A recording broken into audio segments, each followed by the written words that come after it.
ॐ अज्ञानतिमिरन्धस्य ज्ञानञ्जनशलाकया चक्षुरुन्मिलितं येन तस्मै श्रीगुरवे नमः। नमः ॐ विष्णुपदाय कृष्णपृष्ठाय भूतले श्रीमते भक्तिवेदान्त स्वामिन् इति नामिने। नमस्ते सारस्वती देवे गौरवाणी प्रचारिणे निर्विशेष शून्यवादी पाश्चात्यदेशतारिणे।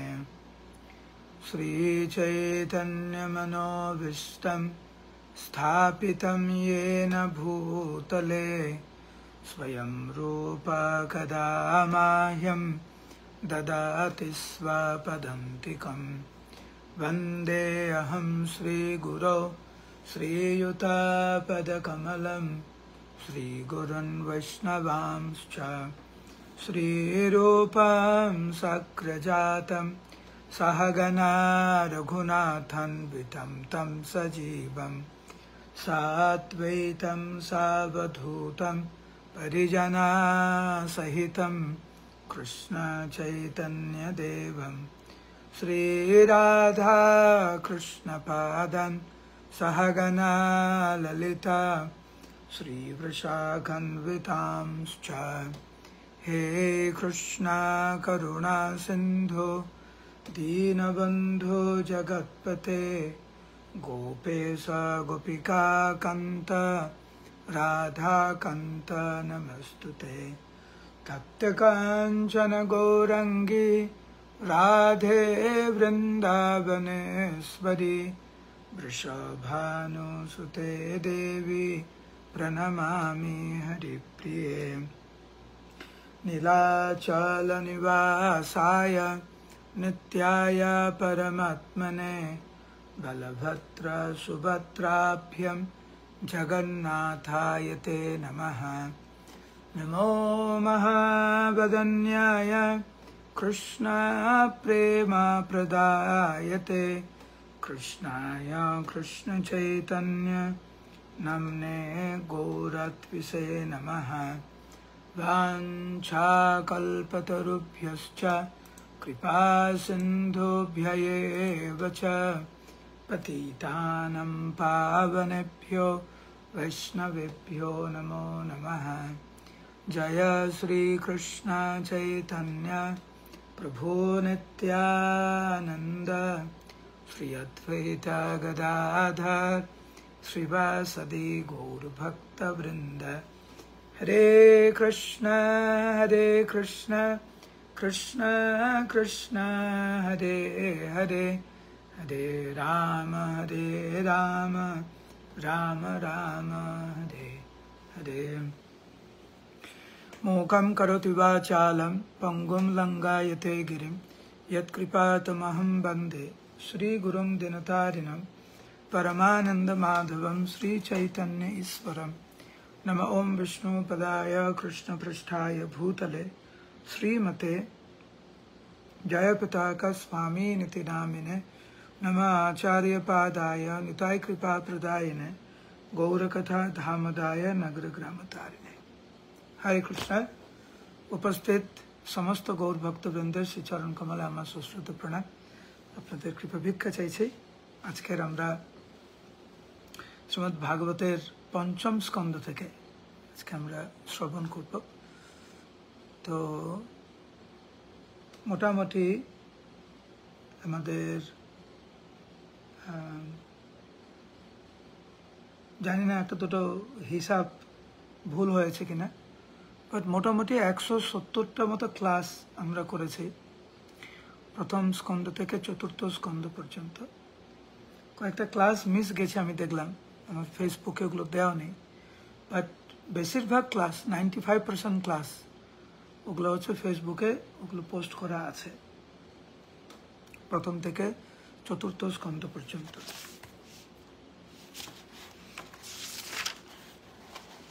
শ্রীমদ্ ভাগবতম যে ভগবান এবং ভগবানের শুদ্ধ ভক্তদের মহিমা বর্ণনা করা। ভগবানের লীলা শ্রবণ করার মাধ্যমে যেরকম আমাদের অস্তিত্ব পবিত্র হয়,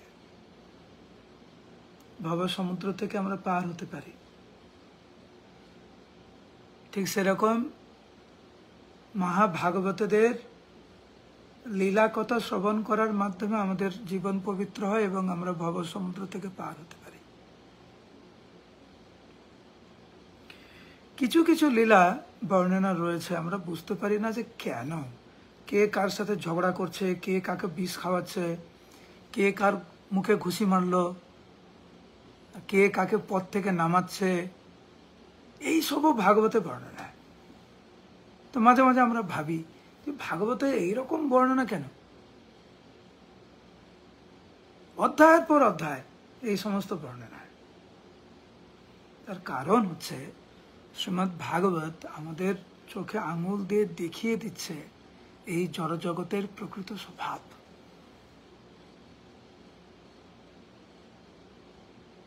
যাতে এই সমস্ত লীলা শ্রবণ করার মাধ্যমে আমাদের হৃদয়ে বৈরাগ্যের উদয় হয়, জড়জগতের প্রতি যাতে আমাদের আসক্তি না জন্মায়, সেই জন্য কিছু কিছু ঘটনা আমরা বর্ণনা করা হয়েছে যেগুলো আমরা বুঝতে পারি না। কে কার সাথে হিংসা করছে সেটা নিয়ে বিরাট বর্ণনা। আরে কে কার সাথে হিংসা করছে সেটা ভাগবতমে কেন বর্ণনা করা হয়েছে? এই লীলা শ্রবণ করার মাধ্যমে আমাদের হৃদয়ে যাতে হিংসার জন্ম না হয়, হিংসা যাতে বেশি আমাদেরকে নিয়ন্ত্রণ না করে, তার জন্য সাবধান বাণী।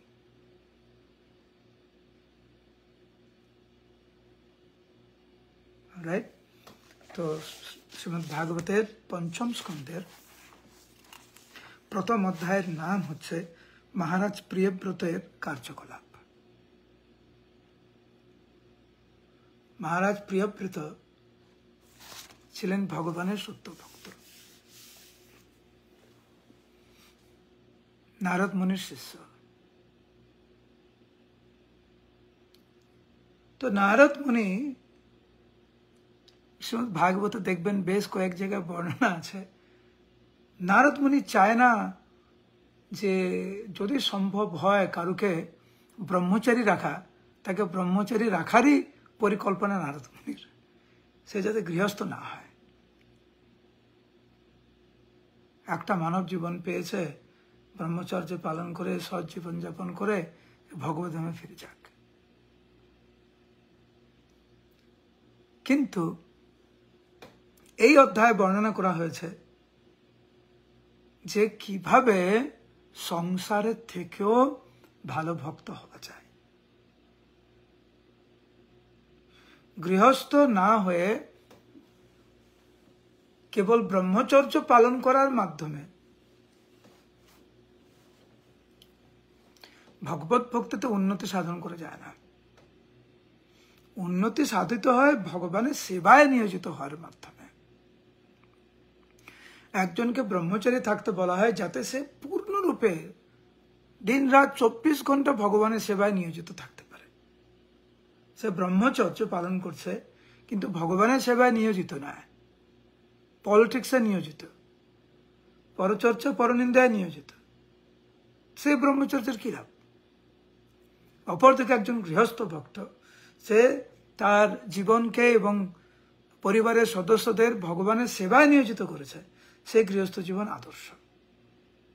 সে ব্রহ্মচারী হোক, গৃহস্থ হোক, বানপ্রস্থ হোক আর সন্ন্যাস হোক, ভগবানের সেবায় পূর্ণরূপে নিয়োজিত করার মাধ্যমে ভগবত প্রাপ্তি হতে পারে। কিভাবে মহারাজ প্রিয়ব্রত গৃহস্থ জীবনের থেকেও ভগবত প্রাপ্তি হয়েছিলেন তারই বর্ণনা এই অধ্যায়ে।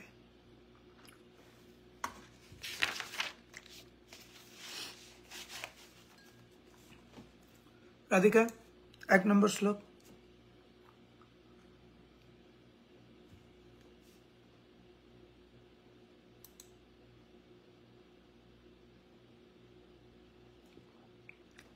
তুমি আনমিউট করতে পারছো না?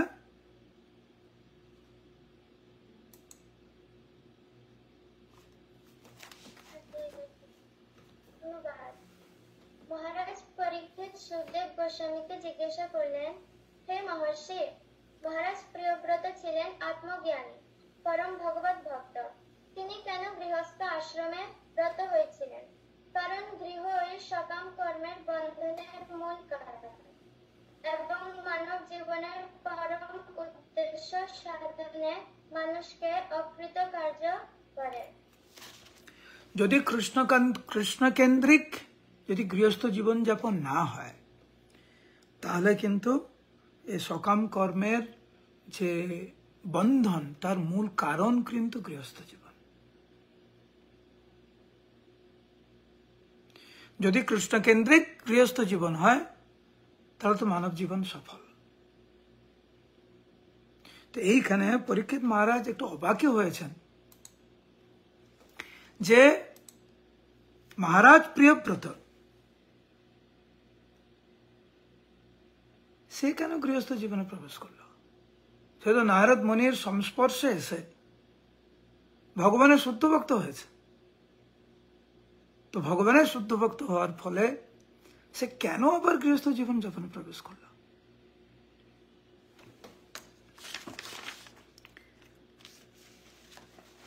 হে দ্বিজশ্রেষ্ঠ, ভগবত ভক্তেরা নিশ্চিত রূপে মুক্ত পুরুষ, তাই তাদের পক্ষে গৃহের প্রতি এই প্রকার আসক্তি সম্ভব না। যদি হচ্ছে আসক্তি না থাকে, তাহলে গৃহস্থ জীবন যাপন কেন করছে? প্রবেশ করলো কেন? নিশ্চয় কিছু কারণ আছে। তো এই ব্যাপারে পরীক্ষিত মহারাজ জানার খুব ইচ্ছা। ওকে, এখন আমরা 3 নম্বর শ্লোক, তার অনুবাদ এবং তাৎপর্য আমরা শ্রবণ করব। বৃন্দা, তুমি কোথায় ছিলে? আমি তো তোমাকে দেখিনি, এখন দেখছি। পড়ো 3 নম্বর। অনুবাদ। হে ব্রহ্মর্ষি, যে মহাত্মাগণ পরমেশ্বর ভগবানের শ্রী পাদপদ্মের আশ্রয় গ্রহণ করেছেন, সেই শ্রী পাদপদ্মের ছায়ায় তাদের চিত্ত সম্পূর্ণরূপে প্রশান্ত হয়েছে। তাদের চেতনা কখনোই আত্মীয় স্বজনদের প্রতি আসক্ত হতে পারে না। তো এক মিনিট। তো প্রথমে পরীক্ষিত মহারাজ বললেন যে মহারাজ প্রিয়ব্রত ছিলেন ভগবানের পরম ভক্ত, তিনি কেন গৃহস্থ জীবনে প্রবেশ করলেন? আর উনি তো মুক্ত পুরুষ, তার কোনো জড় আসক্তি নেই।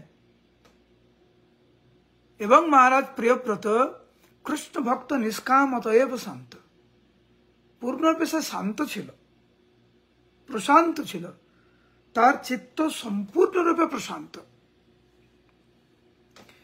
তাহলে সে গৃহস্থ জীবনে সে প্রবেশ করলো কেন? অলরাইট, তাৎপর্য। শ্রীল নরোত্তম দাস ঠাকুর গেয়েছেন, নিতাই পদ কমল কোটিচন্দ্র সুশীতল যে ছায়া জগত জুড়ায়। তিনি বর্ণনা করেছেন, নিত্যানন্দ প্রভু শ্রী পাদপদ্মের ছায়া এতই স্নিগ্ধ ও সুশীতল যে জড়জাগতিক কার্যকলাপের দাবাগ্নিতে সর্বদা দগ্ধ বিষয়াসক্ত ব্যক্তিরা সেই শ্রী পাদপদ্মের আশ্রয় গ্রহণ করতে পারেন এবং তার ফলে সম্পূর্ণরূপে তৃপ্ত হতে পারে। গৃহস্থ জীবন এবং আধ্যাত্মিক জীবনের পার্থক্য তারাই হৃদয়ঙ্গম করতে পারেন যারা গৃহস্থ জীবনের দুঃখ দুর্দশা ভোগ করেছে। যারা ভগবানের শ্রী পাদপদ্মের আশ্রয়ে আসেন, তারা কখনোই গৃহস্থ জীবনের কার্যকলাপের প্রতি আকৃষ্ট হন না।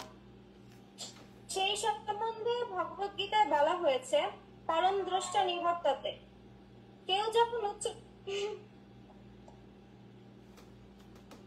কেউ যখন উচ্চতর স্বাদ প্রাপ্ত হন, তখন তিনি নিকৃষ্ট স্তরের কার্যকলাপ আপনা থেকেই ত্যাগ করেন।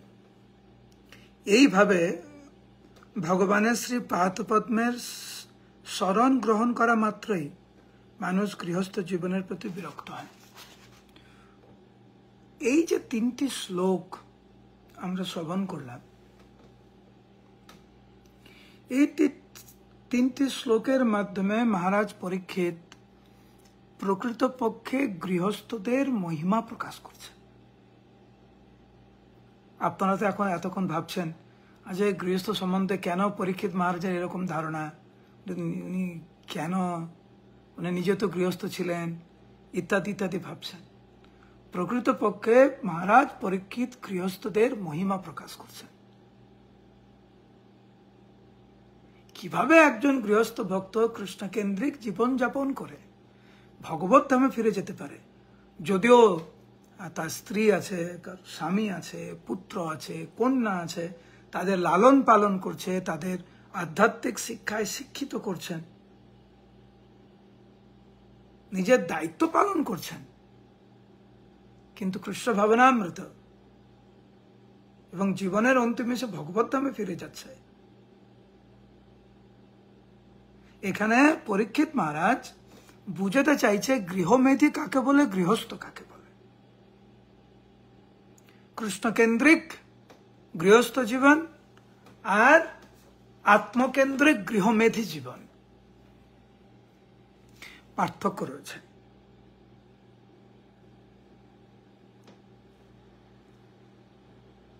রাজা জিজ্ঞাসা করলেন, হে মহান ব্রাহ্মণ, মহারাজ প্রিয়ব্রতের মতো ব্যক্তি, যিনি তার পত্নী, সন্তান, সন্ততি এবং গৃহের প্রতি অত্যন্ত অনাসক্ত ছিলেন, তার পক্ষে কৃষ্ণ ভাবনাময়ে সর্বোচ্চ সিদ্ধি লাভ করা কি করে সম্ভব হয়েছিল? সেই সম্বন্ধে আমার মহা সংশয় উপস্থিত হয়েছে। এবং এটা গুরুত্বপূর্ণ, এটা জানা গুরুত্বপূর্ণ, কারণ সত্য, ত্রেতা, দাপর, কলিতে বেশিরভাগ মানুষই কিন্তু গৃহস্থ। প্রকৃত সন্ন্যাসী, প্রকৃত ব্রহ্মচারী কয়জন আছে?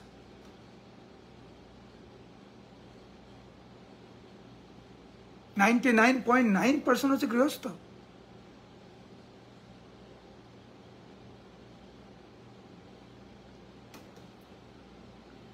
আমাকে একজন প্রভুপাদের একজন শিষ্য আমাকে বলছিলেন যে উনি ভারতীয়, তো উনি প্রভুপাদের ঘরে ছিলেন, আর একজন ভক্ত উনাকে এই সন্ন্যাসী কত ভালো, গৃহস্থ ব্রহ্মচারী কত ভালো, এইটা নিয়ে প্রভুপাদকে বারবার বলছেন। তো ওটাকে বোঝানোর জন্য প্রভুপাদ ওই বৃন্দাবনে কৃষ্ণ যে খেলা করছেন, অনেক ছবি আছে না, প্রভুপাদের ঘরে একটা দুটো ছবি ছিল। তো প্রভুপাদ ওই ছবির দিকে তাকিয়ে বলছে, ওইখানে কয়েকজন ব্রহ্মচারী, কয়জন সন্ন্যাসী আছে ওই ছবিতে? কৃষ্ণের সাথে যে ছবিগুলো আছে ওখানে কয়জন ব্রহ্মচারী, কয়জন সন্ন্যাসী?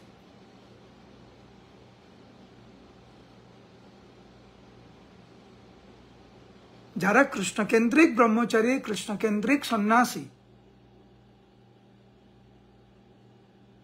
তথাপিও সেই পূজ্য সর্বশাস্ত্রে, তারা পূজনীয়। যে সমস্ত গৃহস্থরা কৃষ্ণকেন্দ্রিক জীবনযাপন করেন তারা পূজনীয়। এই গৃহস্থ হয়ে ভালো ভক্ত হওয়া যাবে না, এটা ভুল কথা। এইটি হচ্ছে এই অধ্যায়ের সারাংশ।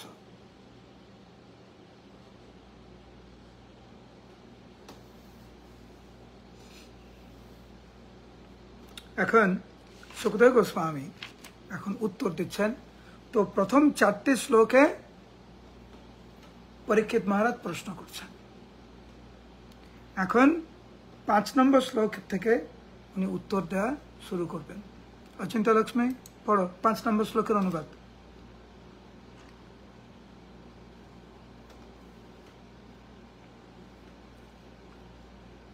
আনমিউট করো।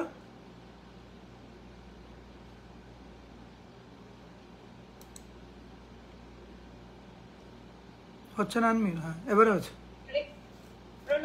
শোনা যাচ্ছে? হ্যাঁ, শোনা যাচ্ছে।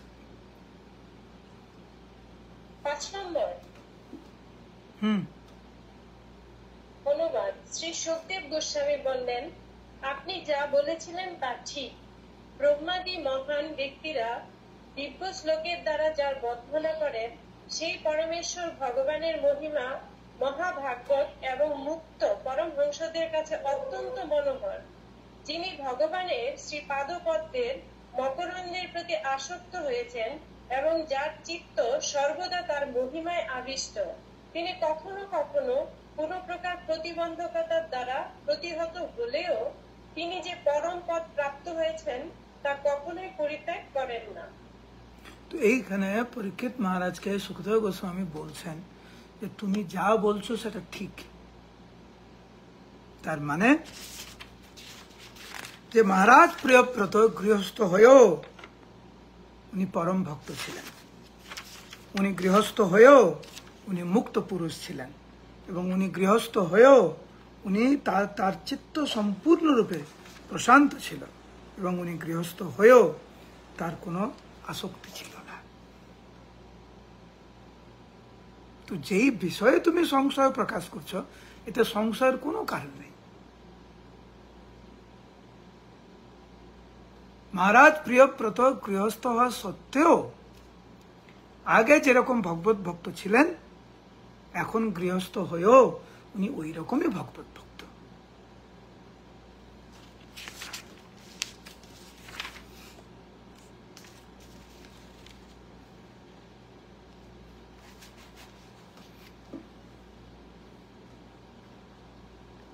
মহারাজ সরি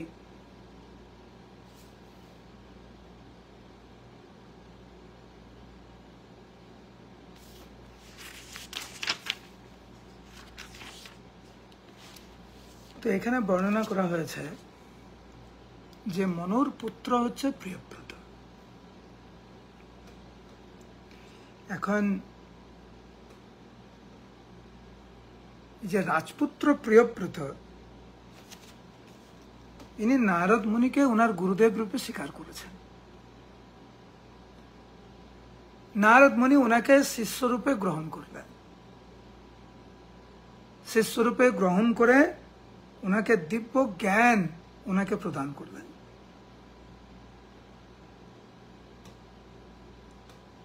এখন মনু ভাবছে আমার ছেলে বড় হয়েছে, এখন দায়িত্ব নেবে। তো প্রিয়ব্রত গৃহস্থ হতে চায় না, রাজ্যভার গ্রহণ করতে চায় না, কারণ সে নারদ মুনির কৃপায় বুঝতে পেরেছে যে জীবনের অন্তিম লক্ষ্য হচ্ছে কেবলমাত্র পূর্ণরূপে ভগবানের সেবায় নিয়োজিত হওয়া। তো বাবা যতবার বলছে এখন আমার ছেড়ে দেওয়ার সময়, এখন তোমার গ্রহণ করা উচিত এই দায়িত্ব, কিন্তু কোনোভাবেই প্রিয়ব্রত রাজি না। তিনি প্রিয়ব্রতকে বোঝানোর চেষ্টা করেছিলেন যে এই কর্তব্য তোমার করা উচিত, কিন্তু প্রিয়ব্রত রাজি হয়নি। কেন? উনি ভাবছেন যে যদি আমি গৃহস্থ হই, যদি আমি দায়িত্ব পালন করি, তাহলে কি আমি ভগবত ভক্তি থেকে বিচ্যুত হয়ে যাব, এই ভয়ে। আপনারা জানেন সুখদেব গোস্বামী কিন্তু উনার মাতৃ জঠর থেকে বেরোতে চায়নি, ভয়ে বেরোচ্ছে না। কেন? আমার যদি জন্মগ্রহণ করি আমি এই পৃথিবীতে, যদি মায়া আমাকে গ্রাস করে,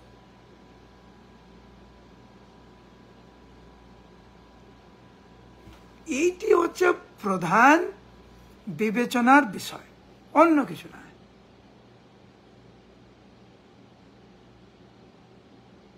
আমরা যা করি তার মূল লক্ষ্য যদি থাকে যে আমরা কি বিচ্যুত হব,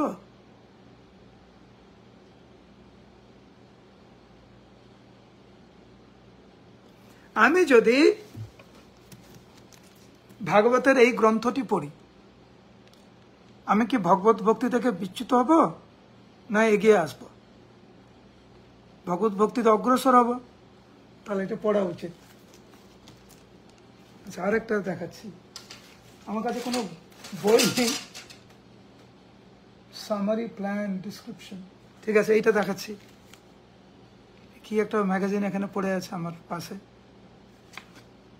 summary plan description, AT&T group Medicare Advantage programme.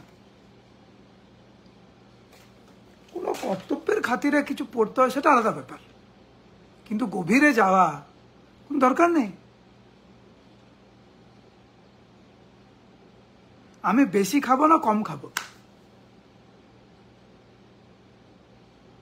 বেশি ঘুমাবো না কম ঘুমাবো, সেটা নির্ভর করা উচিত যে এর ফলে যে আমি ভগবত ভক্তি থেকে বিচ্যুত হব কিনা। বোঝার চেষ্টা করুন, শশাগোরা পৃথিবীর সম্রাটের রাজপুত্র, শশাগোরা পৃথিবীর সম্রাট হবে। মহারাজ প্রিয়ব্রতের অলৌকিক শক্তি অকল্পনীয়, আমরা কল্পনা করতে পারি না। তিনি বিচার করছেন যে আমি যদি দায়িত্বটা পালন করি তাহলে কি আমি বিচ্যুত হয়ে যাব? আমাদের বিচারটা কি হবে? আমাদের সাধারণত বিচার হয় অনেক অন্য কিছু ব্যাপার।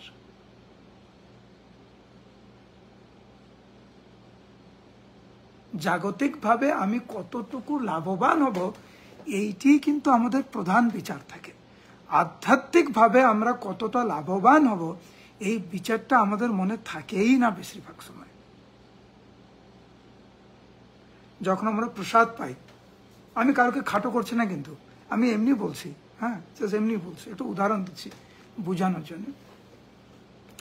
ধরুন আপনি প্রসাদ পেতে বসেছেন আর আপনি বলছেন মহাপ্রসাদে গোবিন্দে নম ব্রাহ্মণী বৈষ্ণবে। আপনি জানেন এটি ভগবানের প্রসাদ এবং এই প্রসাদ গ্রহণ করার মাধ্যমে আমরা ভগবত ভক্তিতে উন্নতি হয়। আপনি গিয়েছেন দোকানে মোমো কিনতে, মোমো চিনেন? মোমো তো মোমো কিনেছেন দোকান থেকে, তো মোমো কিনে মহাপ্রসাদে গোবিন্দ বলে এটা ভগবানের দিব্য প্রসাদ, এটা খেয়ে আমার আধ্যাত্মিক উন্নতি হবে, এরকম ভাবেন কখনো? একটু চিন্তা করবেন। এই যে মোমো, পানিপুরি, চাউমিন, এইগুলো যখন দোকান থেকে কিনি তখন মনে হয় এই কত সুন্দর পানিপুরি প্রসাদ, ভগবানের দিব্য প্রসাদ, মহাপ্রসাদে গোবিন্দে। না, এরকম মানসিকতা থাকে না সাধারণত। কিন্তু যখনই আমরা বসে প্রসাদ পাই, আমি বলছি না যে পানিপুরি পাবেন না বা চাউমিন পাবেন না বা মোমো পাবেন না, এখন একটু চিন্তা করতে পারেন।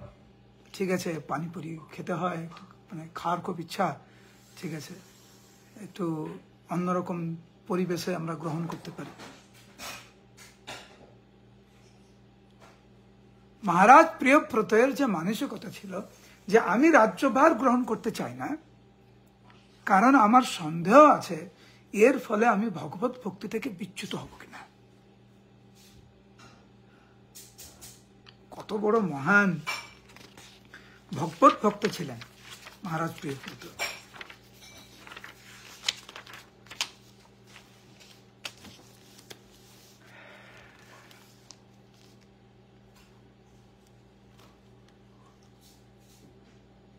মঞ্জু পড়ো 7 নম্বর শ্লোক।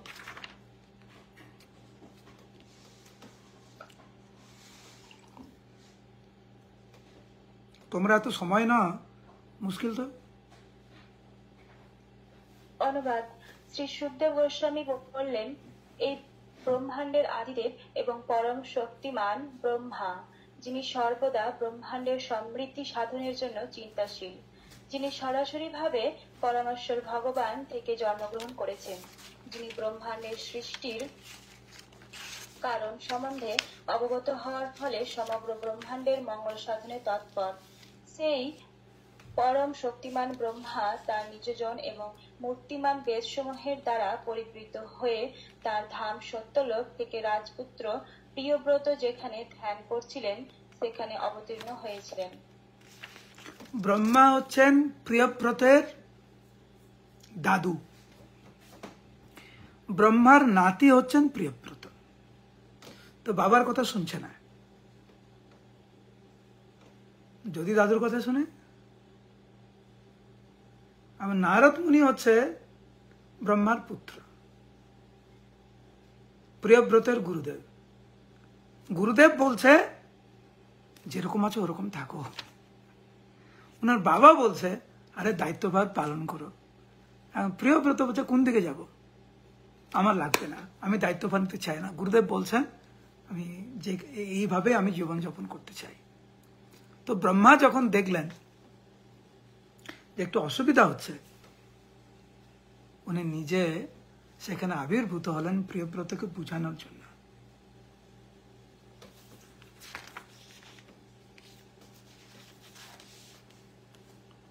নারদ মুনির পিতা ব্রহ্মা এবং ব্রহ্মাণ্ডের শ্রেষ্ঠতম ব্যক্তি। এখন নারদ মুনি শিক্ষা দিচ্ছে প্রিয়ব্রতকে, সেখানে ব্রহ্মা আবির্ভূত হয়েছেন। নারদ মুনির গুরু হচ্ছে ব্রহ্মা। তৎক্ষণাৎ ব্রহ্মা যখন আবির্ভূত হলেন, তৎক্ষণাৎ নারদ মুনি উঠে দাঁড়ালেন এবং মনু উঠে দাঁড়ালেন, ব্রহ্মাকে আরাধনা করলেন।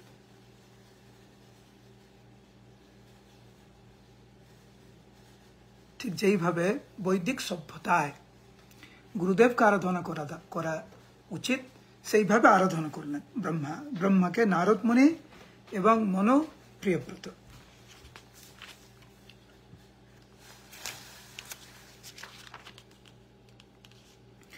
প্রিয়ব্রত ছিলেন ব্রহ্মার পৌত্র, এবং যেহেতু কখনো কখনো পিতামহ এবং পৌত্রের মধ্যে হাসি ঠাট্টা হয়, তেমনি এখানেও প্রিয়ব্রত তার ধ্যানে মগ্ন থাকতে দৃঢ় সংকল্প ছিলেন, আর ব্রহ্মা তাকে দিয়ে ব্রহ্মাণ্ড শাসন করতে বদ্ধপরিকর ছিলেন।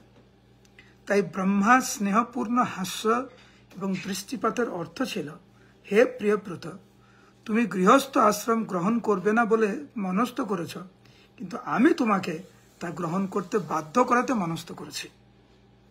প্রকৃতপক্ষে ব্রহ্মা এসেছিলেন প্রিয়ব্রতের ত্যাগ, তপস্যা, সংযম এবং ভক্তির উচ্চ আদর্শের প্রশংসা করার জন্য, যাতে তিনি গৃহস্থ জীবন অবলম্বন করা সত্ত্বেও ভক্তি মার্গ থেকে বিচ্যুত না হন। আমি আগেই বলেছি যে প্রকৃতপক্ষে এই অধ্যায়টি হচ্ছে যথার্থ গৃহস্থদের প্রশংসা, মহিমা প্রকাশ করা। প্রভুপাদ এখানে খুব সুন্দর করে লিখেছেন যে দাদু এবং নাতির মধ্যে একটা বন্ধুত্ব সম্পর্ক থাকে। তো প্রিয়ব্রত একটা সিদ্ধান্ত নিয়েছে ব্রহ্মচারী থাকবে, আর ব্রহ্মা একটা সিদ্ধান্ত নিয়েছে তোমাকে আমি গৃহস্থ করেই ছাড়বো। তারপরে প্রভুপাদ বলছেন যে প্রকৃতপক্ষে ব্রহ্মা চাইছিলেন ওনার নাতি প্রিয়ব্রতের প্রশংসা করতে বিশ্ব ব্রহ্মাণ্ডে, যে কিভাবে গৃহস্থ থেকেও প্রিয়ব্রতের ত্যাগ, তপস্যা, সংযম এবং ভক্তির উচ্চ আদর্শের প্রশংসা করতে।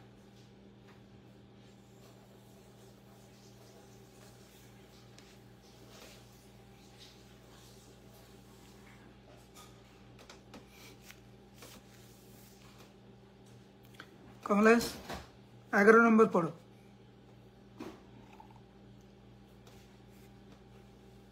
অনুবাদ।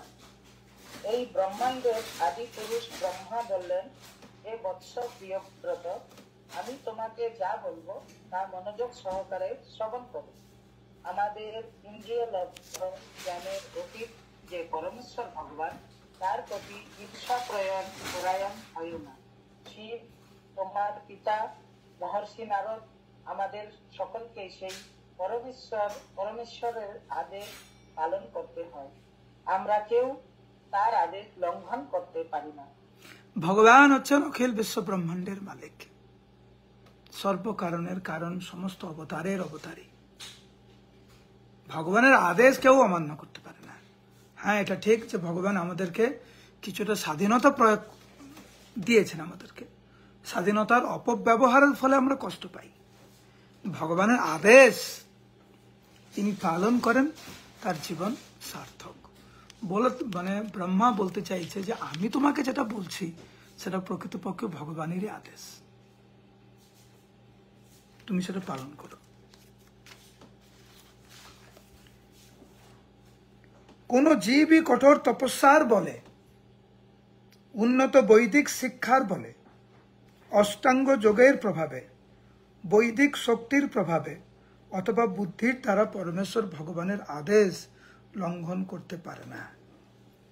এমনকি ধর্মের বলে অথবা জড় ঐশ্বর্যের প্রভাবে অথবা অন্য কোনো উপায়ে কিংবা স্বীয় শক্তির বলে অথবা অন্যদের সাহায্যের বলে ভগবানের আদেশ অমান্য করা যায় না। ব্রহ্মা থেকে শুরু করে একটি ক্ষুদ্র পিপীলিকা পর্যন্ত কারোর পক্ষে ভগবানের আদেশ অমান্য করা সম্ভব নয়। এখানে ব্রহ্মা নিজের কথা বলছেন, আমি পারি না।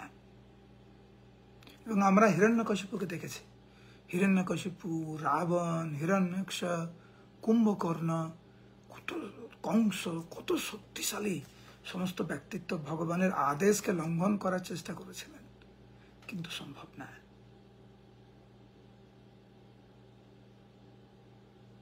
অদ্ভুত বর্ণনা হচ্ছে হিরণ্যাক্ষ আর বরাহদেব।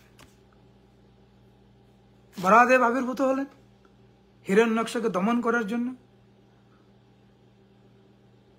আর হিরণ্যাক্ষ ভাবছে এ কে, আমি একে শিক্ষা দেবো, আমি একে দেখাবো আমি কে। যুদ্ধ করতে লাগলো। ভগবানও ভাবছে ঠিক আছে, অনেকদিন যুদ্ধ করিনি,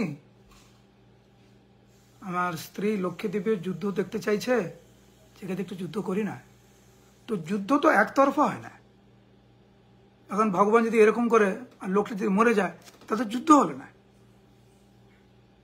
তো ভগবান ভাবলেন যে ঠিক আছে একটু সাধারণ একটু যুদ্ধ করি। তো যুদ্ধ করতে লাগলেন, আর বরাহদেব রক্তাক্ত হয়ে গেলেন। আর হিরণ্যাক্ষ বরাহদেবকে ঘুষি মারছে, গদা দিয়ে মারছে, লাথি মারছে। দেবতারা হায় হায় করছে, ভাবছে ভগবান হেরে যাবে, কি হচ্ছে ভগবানের একই লীলা। আর হিরণ্যাক্ষ তখন ভাবতে লাগলেন যে এমনকি তথাকথিত এরা যাকে ভগবান ভাবে কেউ আমাকে কিচ্ছু করতে পারবে না। আর ভগবান যখন দেখলেন যে দেবতারা ভয় পাচ্ছে আর হিরণ্যাক্ষ ভাবছে ভগবান তাই কিছু করতে পারবে না, তো ভগবান ভাবলেন ঠিক আছে আমার তো যুদ্ধ হয়ে গেছে, ওই যুদ্ধ করার আনন্দ, তো মারামারি করলাম একটু, এখন শেষ, আর করার দরকার নেই। বাস ভগবান কি করলেন এরকম, বাস এরকম শেষ, আর হিরণ্যাক্ষ শেষ। হিরণ্যকশিপুকে দেখুন, ইন্দ্র, চন্দ্র, সূর্য, বরুণ সবাইকে দাস দাসী করে রেখেছে হিরণ্যাক্ষ। ভগবান একদম নিয়ে কোলে করে নিয়ে এই নখ দিয়ে পেট চিড়ে দিলেন, নাড়ি ভুড়ি বের করে দিলেন।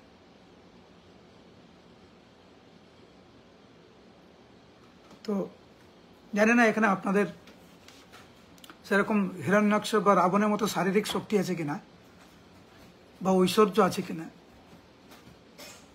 অত্যন্ত প্রভাবশালী ছিলেন। আপনারা অবাক হবেন রাবণের যে জ্ঞান ছিল। রাবণ, হিরণ্যকশিপু বিদগ্ধ পণ্ডিত। আপনারা ভাগবতে শুধু শ্রবণ, এটা আসবে পরে, দেখবেন হিরণ্যকশিপু কিভাবে হিরণ্যাক্ষ মানে তার ভাইয়ের পত্নী এবং পুত্রদেরকে কিভাবে বুঝাচ্ছে। যখন হিরণ্যাক্ষ যখন মরে গেল এবং হিরণ্যকশিপু তার আত্মীয়দের সান্ত্বনা কত সুন্দর করে দিচ্ছে, এত সুন্দর ভাগবত ক্লাস কল্পনা করা যায় না। হিরণ্যকশিপু এত সুন্দর করে বুঝাচ্ছে, এত সুন্দর করে বুঝাচ্ছে। আমি যখন পড়ছিলাম আমি ভাবছি এত সুন্দর করে বুঝাচ্ছে, আমাদের ভক্তরা যারা ক্লাস দিয়ে এত সুন্দর ক্লাস দিতে পারবে না, এত সুন্দর উদাহরণ দিয়ে এত সুন্দর করে বুঝাচ্ছে। কিন্তু তার জ্ঞানের উদ্দেশ্য ছিল ভগবানের আদেশকে লঙ্ঘন করা। আমাদের জ্ঞান যতই বড় হোক না কেন, শক্তি যতই উৎকৃষ্ট হোক না কেন, ভগবানের শক্তির কাছে আমরা তুচ্ছ। এবং এই উপলব্ধি আমাদের আনা দরকার। কারণ আমরা দেখেছি আমাদের পকেটে যদি 1000 টাকা থাকে, যখন 1000 টাকা পকেটে নিয়ে বাইরে গেলেন, মনে হয় না কোনো ব্যাপার না, আমার পকেটে 1000 টাকা আছে। 1000 টাকা নিয়ে অহংকার। কারো একটা সাইকেল আছে, হ্যাঁ আমার সাইকেল আছে। কারোর একটা মোটর সাইকেল আছে, হ্যাঁ আমার মোটর সাইকেল আছে। আমার গাড়ি আছে, আমার বাড়ি আছে। এটা তুচ্ছ। ভগবান মুহূর্তের মধ্যে সব নিয়ে নিতে পারে। ভগবানের আদেশকে কেউ লঙ্ঘন করতে পারে না। এবং আমার মনে হয়েছে এই উপলব্ধিটা জপের জন্য খুব ভালো কাজ করে। প্রভুপাদ বলেছে না, অসহায় মনোভাব নিয়ে জপ করতে। কিরকম? ঠিক যেরকম একজন সন্তান অসহায় ভাবে মায়ের জন্য ক্রন্দন করে, বাবার জন্য ক্রন্দন করে।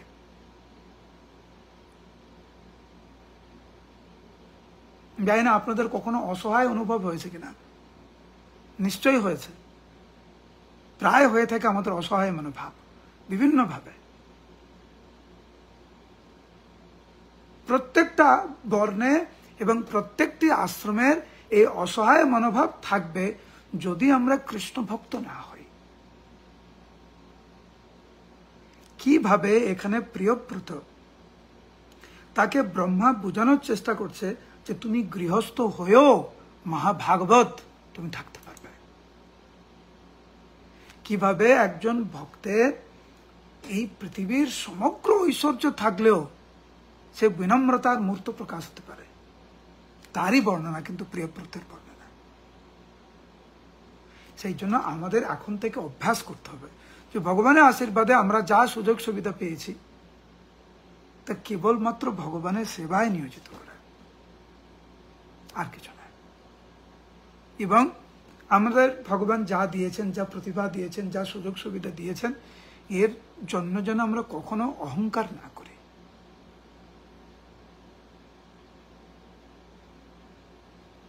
আমি কালকের একটা ভিডিও দেখছিলাম, আমি জানি না ভিডিওটা কবেকার, বাট হেডিং ছিল এরকম যে অহংকার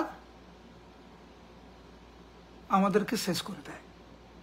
তো সেইখানে ভিডিওটা এরকম ছিল যে পৃথিবীর একটা হয় না যে সবচাইতে শক্তিশালী মানুষ, সে মাসল টাসল বানায় সব, দেখেছেন এরকম করে শক্তিশালী মানুষ। তো সে মনে হয় ওয়ার্ল্ড চ্যাম্পিয়ন হয়েছে মনে হচ্ছে, পৃথিবীর সবচাইতে শক্তিশালী মানুষ। আর দুদিন পরে তার কিছু একটা অ্যাক্সিডেন্ট হয়েছে, সে এখন চলতে পারছে না। তো দুদিন আগে সে পৃথিবীর শ্রেষ্ঠতম মানে সবচাইতে শক্তিশালী মানুষ, দুদিন পরে সে হাঁটতে পারছে না।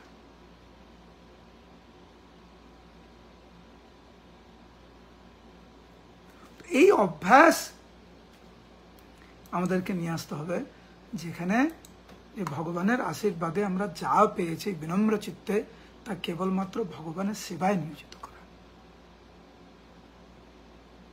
যে হে প্রভু, এই পরিকাঠামো যা আপনি আমাকে দিয়েছেন সেটা শুধু আপনার সেবার উদ্দেশ্যে।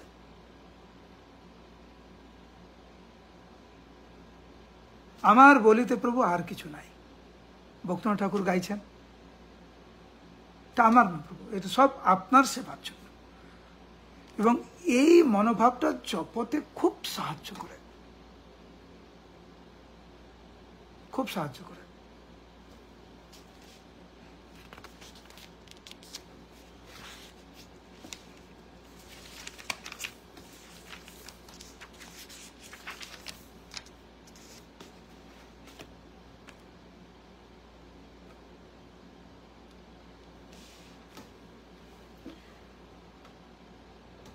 গৃহস্থ এবং ব্রহ্মচারী বা ত্যাগী জীবন বা গৃহস্থ জীবন,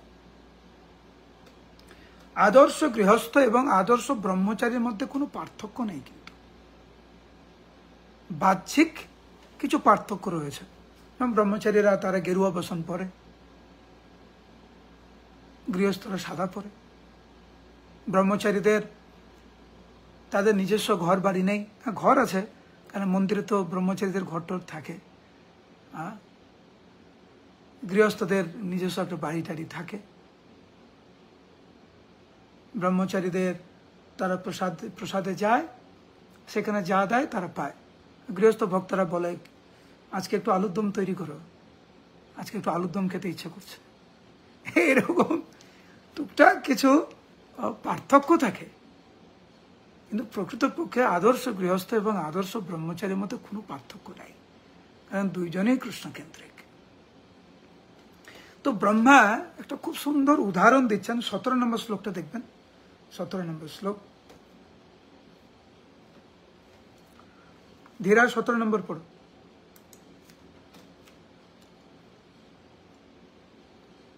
অনুবাদ: অজিতেন্দ্রিয় ব্যক্তি যদি বনে বনে বিচরণ করে তবুও তাকে জড়বন্ধনের ভয়ে সর্বদা ভীত থাকতে হয়, কারণ সে তার মন এবং জ্ঞানেন্দ্রিয় এই 6 জন সতীনের সঙ্গে সর্বদা বিরাজ করে। কিন্তু গৃহস্থ আশ্রম আত্মতৃপ্ত জিতেন্দ্রিয় ব্যক্তির কোনো ক্ষতি সাধন করতে পারে না।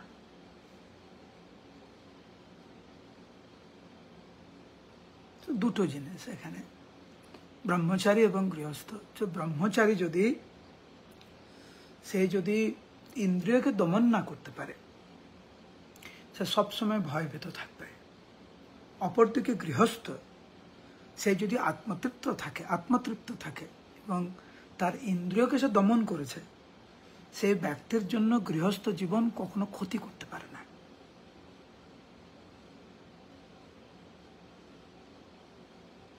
কারণ সে গৃহস্থে আশ্রমের থেকেও সে গোস্বামী। অপরদিকে যদি ইন্দ্রিয় সংযম না হয়, তাহলে সে ব্রহ্মচারী থেকেও সে সবসময় ভয়ে থাকবে। শ্রী নরোত্তম দাস ঠাকুর গিয়েছেন, গৃহে বা বনেতে থাকে হা গৌরাঙ্গ বলে ডাকে। কত সহজ সরল ভাষায় নরোত্তম দাস ঠাকুর গিয়েছেন, ভক্তিনাথ ঠাকুর গিয়েছেন, গৃহে থাকো বনে থাকো সদা হরি বলে ডাকো, সুখে দুঃখে ভুলো নাকো, বদনে হরির নাম করো। যিনি মহাপ্রভুকে ডাকবেন, যিনি কৃষ্ণ নাম করবেন, তিনি সুরক্ষিত। আশ্রম কখনো সুরক্ষা দিতে পারে না, না গৃহস্থ আশ্রম না ব্রহ্মচারী আশ্রম সুরক্ষা দেবে। সুরক্ষা দেবে ভগবানের দিব্য নাম, সুরক্ষা দেবেন মহাপ্রভু।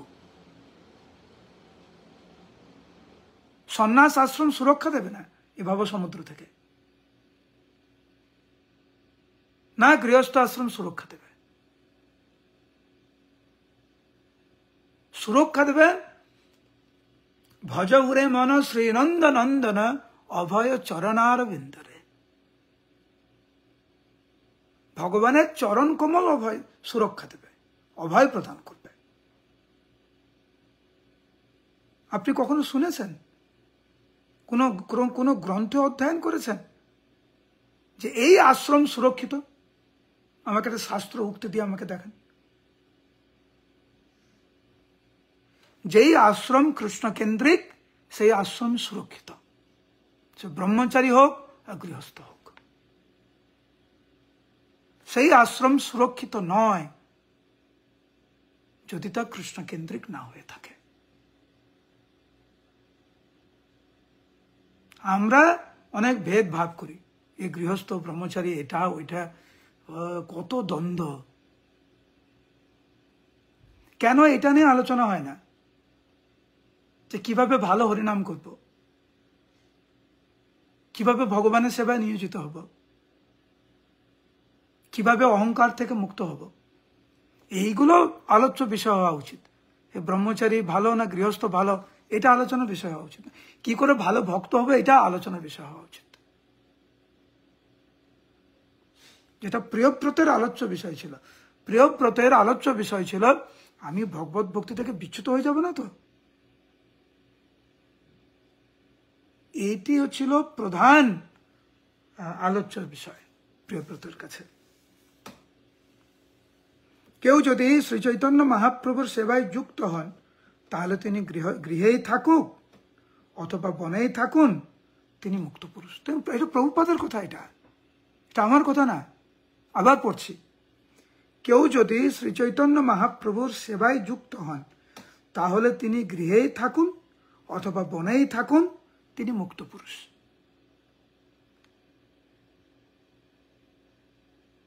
এই কথারই পুনরাবৃত্তি করা হয়েছে।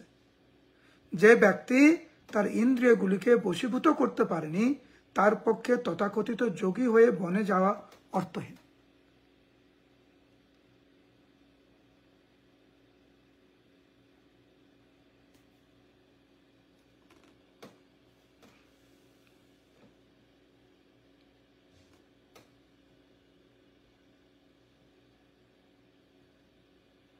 এখানে প্রভুপাদ বলছেন,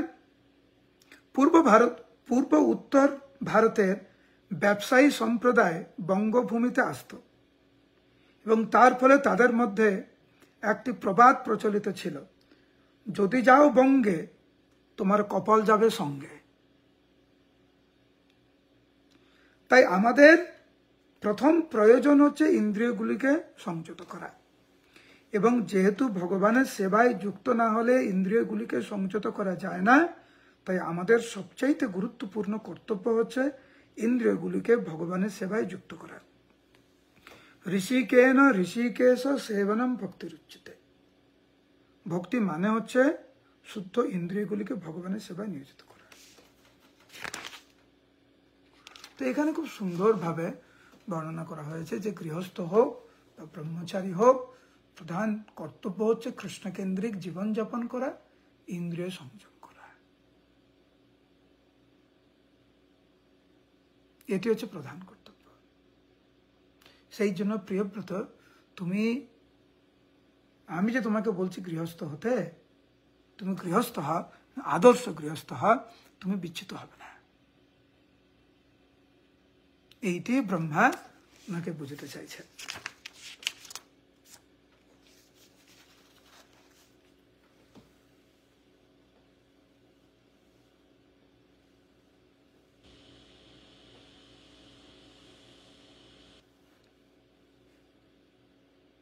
যে ব্যক্তি গৃহস্থ আশ্রমে অবস্থিত হয়ে সুসংগবদ্ধভাবে তার মন এবং পঞ্চ ইন্দ্রিয়কে জয় করেন, তিনি দুর্গের আশ্রয়ে পরাক্রমশালী শত্রুকে জয়কারী রাজার মতো। তিনি গৃহস্থ আশ্রমে যথাযথভাবে শিক্ষা লাভ করেছেন এবং যার কামনা বাসনা ক্ষীণ হয়েছে, তিনি নির্ভয়ে সর্বত্র বিচরণ করতে পারেন। এইভাবে ব্রহ্মা প্রিয়ব্রতকে বোঝানোর চেষ্টা করছেন।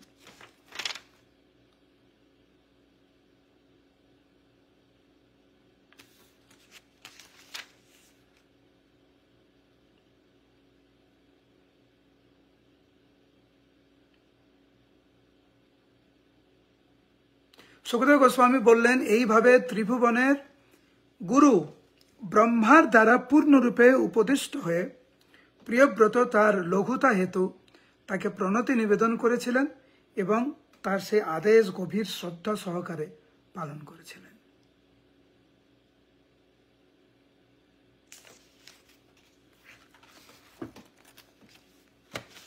তো আমরা শ্রবণ করলাম যে কিরকম গৃহস্থ জীবন যাপন করা উচিত। শ্রীল প্রভুপাদের তাৎপর্যে গৃহস্থ আশ্রমের বিভিন্ন অঙ্গ নিয়ে এখানে আলোচনা করা হয়েছে এবং ব্রহ্মা স্বয়ং, যিনি আমাদের সম্প্রদায়ের প্রধান, যার থেকে সম্প্রদায় শুরু হয়েছে। আমাদের সম্প্রদায়ের নাম হচ্ছে ব্রহ্মমত্ব গৌড়ীয় সম্প্রদায়। সেই ব্রহ্মা এখানে প্রিয়ব্রতকে বলছে যে তুমি যদি আদর্শ জীবনযাপন পালন করো তাহলে তোমার কোনো অসুবিধা হবে না। আমি চাই তুমি গৃহস্থ হও, আমি চাই তুমি তোমার দায়িত্ব পালন করো, এটাতে আমি সন্তুষ্ট হব।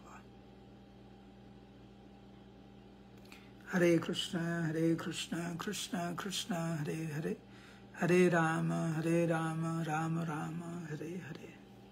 হরে কৃষ্ণ।